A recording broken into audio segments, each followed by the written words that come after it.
یا ایھا الناس، اے لوگو، انا خلقناکم، ہم نے تمہیں پیدا کیا.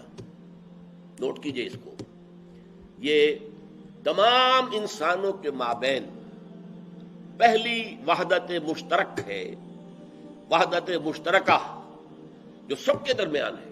کافر ہوں، مومن ہوں، مسلم ہوں، ہندو ہوں، پارسی ہوں، عیسائی ہوں، مشرق کے ہوں، مغرب کے ہوں، سرخ و سفید رنگ کے ہوں، سیاہ ہوں، کوئی بھی ہو. سب سے پہلی بات مشترک کیا ہے؟ انا خلقنا، پیدا ہم نے کیا سب کو. خالق ایک ہے، وحدت الہ، وحدت خالق. نمبر 2، من ذکر و انثی، اور یہ ہم نے پیدا کیا ہے ایک مرد اور ایک عورت سے. یہ دوسرا اہم نقطہ ہے. چاہے تمہاری نسلیں جدا ہیں، چاہے تمہاری شکلیں جدا ہیں، تمہاری رنگتیں جدا ہیں، تمہاری بولیاں جدا ہیں، کچھ بھی ہے، لیکن تم سب ایک انسانی جوڑے کی اولاد ہو، آدم اور حوا. گویا کہ وحدت آدم یہ دوسری مشترک چیز ہے تمام انسانوں کے مابین. وحدت خالق نمبر 1 اور وحدت آدم نمبر 2. ان دو رشتوں میں تمام انسان ایک دوسرے کے ساتھ جڑے ہوئے ہیں. یہ دونوں رشتے جو ہیں یہ در حقیقت بنیاد بنتے ہیں ایک ہیومن بردرہڈ کی، انسانی سطح پر دوستی، اخوت، اس لیے کہ سب کے سب آدم اور حوا کی نسل سے ہیں. اب آپ سوچئے کہ اگر ایوولوشن کا وہ نظریہ جو اس وقت دنیا میں عام ہے وہ سامنے رہے، پتہ نہیں کوئی ایک پوری کی نسل تھی جو کسی ایوولوشنری پروسیس کے ساتھ وہ انسان بن گئی، ان کے درمیان کوئی رشتہ نہیں ہے. پہلی بات تو یہ ہے کہ اگر اللہ پر یقین نہیں ہے تو انسانوں کے درمیان جو مشترک کڑی پہلی تھی وہ ختم. اور اگر یہ آدم اور حوا کا معاملہ بھی نہیں ہے تو مشترک کڑی نمبر 2 بھی ختم. اب کیا چیز جوڑے گی؟ گورے کو کالے سے جوڑنے والی چیز کیا ہے؟ ہندی کو چینی سے جوڑنے والی شے کون سی ہے؟ کوئی شے موجود نہیں. اور اس کی آپ کو اہمیت کا اندازہ اس سے ہونا چاہیے کہ جس زمانے میں ہم رہ رہے ہیں، اور در حقیقت حضور صلی اللہ علیہ وسلم جو ہے وہ اس دور کے فاتح ہیں. فاتح جو ہے وہ کانکرر کے معنی میں نہیں میں کہہ رہا، اگرچہ اس اعتبار سے بھی حضور فاتح عصر ہیں، لیکن میں کہہ رہا ہوں ابتدا کرنے والے.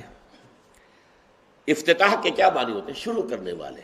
سورہ فاتحہ اس لیے فاتحہ ہے، دی اوپننگ سورہ آف دی قرآن. تو در حقیقت اس دور انسانی کا افتتاح کیا محمد رسول اللہ نے. اور وہ دور انسانی اب آ رہا تھا کہ تمام نوع انسانی کے درمیان فاصلے ختم ہو جانے تھے. یہی تو وجہ ہے کہ حضور کی بعثت پوری نوع انسانی کے لیے. آپ سے پہلے کسی رسول کی بعثت پوری نوع انسانی کے لیے نہیں ہوئی. ذرائع رسل و رسائل نہیں تھے، آمد و رفت نہیں تھی. ایک جگہ کا رسول جو ہے اس کی دعوت پوری دنیا تک کیسے پہنچ سکتی تھی؟ ناممکنات میں سے تھا. لہذا علیحدہ علیحدہ مقابلات کے اوپر علیحدہ علیحدہ نبی آ رہے ہیں. حضور کو پوری نوع انسانی کے لیے نبی اور رسول بنا کر بھیجا گیا، اس لیے کہ اب دنیا قدم رکھ رہی تھی اس دور میں جبکہ فاصلے کم ہو جائیں گے. اور آج ہم اس جگہ پہنچ چکے ہیں، فاصلے معدوم ہو گئے. اس لیے آج دنیا کو کہا جا رہا ہے گلوبل ولیج. یہ گاؤں بن گیا ہے، مختلف ملکوں کی حیثیت ان کے محلوں کی ہے. بس اللہ اللہ خیر صلاح، کیا فاصلہ رہ گیا؟ ہم اپنی آنکھوں سے دیکھ رہے ہیں کہ جو صحرا عراق کے اندر اس وقت ہو رہا ہے، یا بغداد پر جو آہن و آتش کی بارش ہو رہی ہے، آنکھوں سے دیکھ رہے ہیں. کہاں ہے فاصلہ؟ بش صاحب تقریر کرتے ہیں اور وہ وہاں پر جو ہے کسی پریس کانفرنس سے خطاب کر رہے ہیں، ہم اپنی آنکھوں سے دیکھ رہے ہیں. فاصلے ختم ہو گئے. لیکن یہ سارے فاصلے ختم ہوئے ہیں خارج میں. اندر انسان کے وہ فاصلے جو کہ تو ہیں. من دیگرم تو دیگری، میں اور ہوں تم اور ہو، میرے تمہارے درمیان کوئی قدر مشترک نہیں. میں واقعتاً یہ ہے کہ امریکی قوم کو اس اعتبار سے دستوری سطح پر، قانونی سطح پر ڈسکریمنیشن کو ختم کرنے کی جتنی کوشش کی گئی ہے وہاں انسانی بس میں نہیں ہے کہ اس سے زیادہ کوشش کی جا سکے. کالوں اور گوروں کے درمیان ڈسکریمنیشن نہیں ہونی چاہیے. آپ کو معلوم ہے پہلے تو وہ غلام ہی تھے، پھر غلامی پر جنگ ہوئی، باقاعدہ ان کی سول وار ہوئی، پھر وہ سب آزاد کیے گئے. لیکن انہیں وہ اپنا ایکول، اپنے مساوی ماننے کو ہرگز تیار نہیں، دل تیار نہیں ہے. آپ قانون جو ہے وہ تو آپ جسموں کے اوپر جو ہے راج کر سکتے ہیں، سزا دے سکتے ہیں، کچھ اور پنشمنٹ ہوگی، کچھ اور ہو جائے گا، وہ سب تیار ہے. لیکن دلوں کے اندر ایک دوسرے کے لیے جگہ نہیں ہے.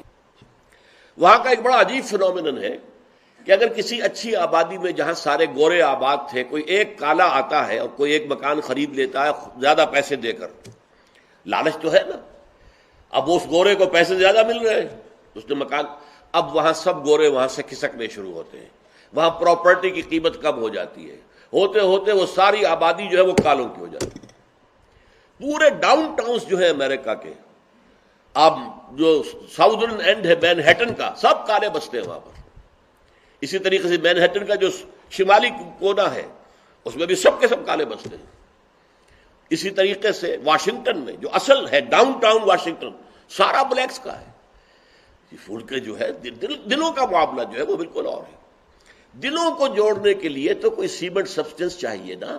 وہ سیمنٹ سبسٹنس کون سا ہے؟ بھائی میں ہوں اور یہ ہے، لیکن میری ماں ایک ہی ہے، ہم حوا کی اولاد ہیں، ہمارا باپ ایک ہی ہے، ہم سب جو ہے آدم کی اولاد ہیں، اور سب سے بڑھ کر یہ کہ ہمارا خالق ایک ہے، سب اسی نے ہم کو بنایا ہے۔ یہ دو چیزیں آج انسانی عالمی سطح پر اخوت اور امن کی جو اگر بنیاد بن سکتی ہے تو یہ دو جڑیں ہیں۔ اگر جو دونوں جڑیں نہیں آئیں گی تو عالمی سطح پر امن کا پیدا ہونا، ایک دوسرے کے لیے اچھے جذبات کا پیدا ہونا، ایک دوسرے کے لیے اخوت کا پیدا ہونا، محبت کا ناممکنات میں سے۔